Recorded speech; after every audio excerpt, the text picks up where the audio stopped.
Hi, I'm Tim. Welcome to Watchbox, and thanks for logging on. If you love this watch, email me, tmosso@thewatchbox.com. Your purchase and pricing email question line for buying this or any watch you see on any Watchbox platform. Please reach out to me directly. Email tmosso@thewatchbox.com. Today, we're discussing a watch launched in 2021, reviving a name from the 2000s. This is the Zenith Defy Extreme.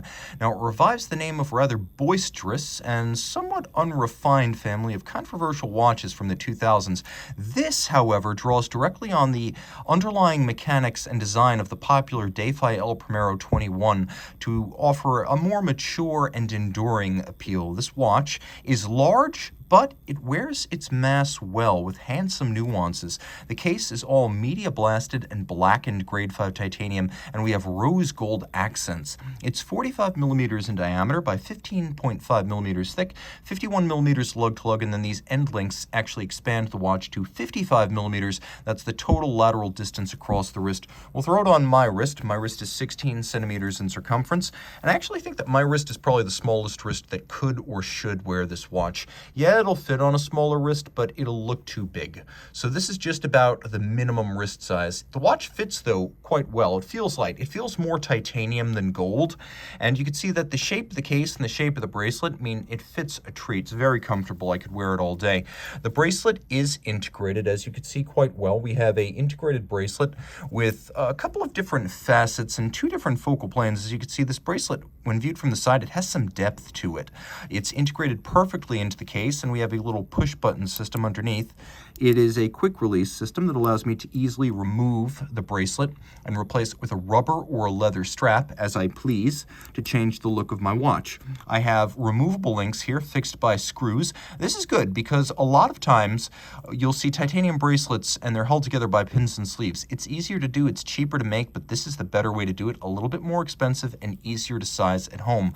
We have a double deployant clasp here with twin trigger release, so it'll stay shut, and then we have a case with handsome facets. And while some may identify this case shape with other LVMH watch brands like Tag Heuer or Hublot, the truth is this case shape is actually borrowed from the Zenith Defy sports watches of the 70s. It's bigger, but it's definitely the same profile.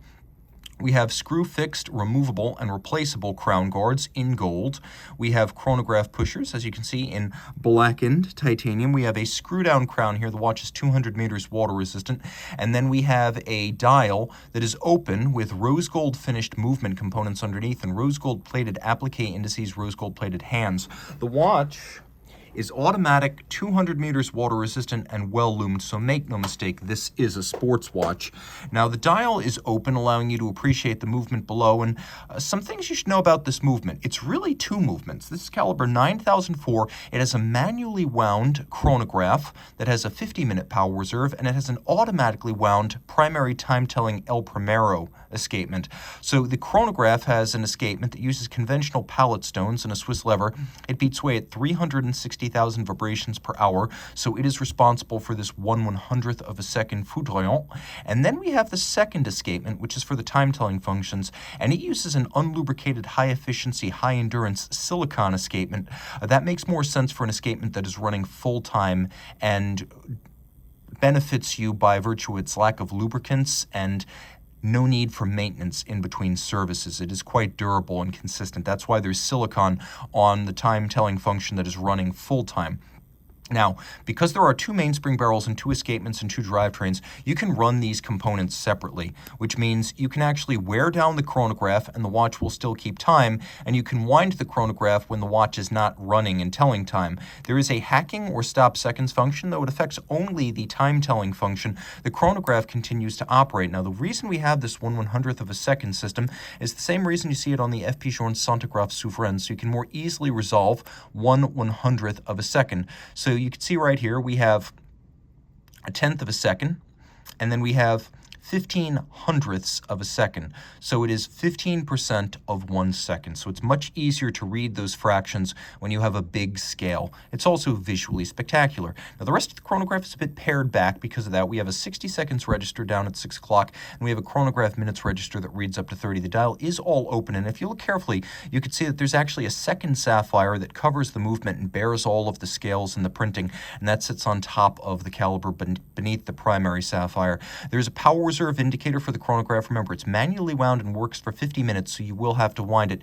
You wind the chronograph in this direction, and you wind the movement that tells time in a counterclockwise direction. Flipping it all over, you can see that we have caliber 9004 here.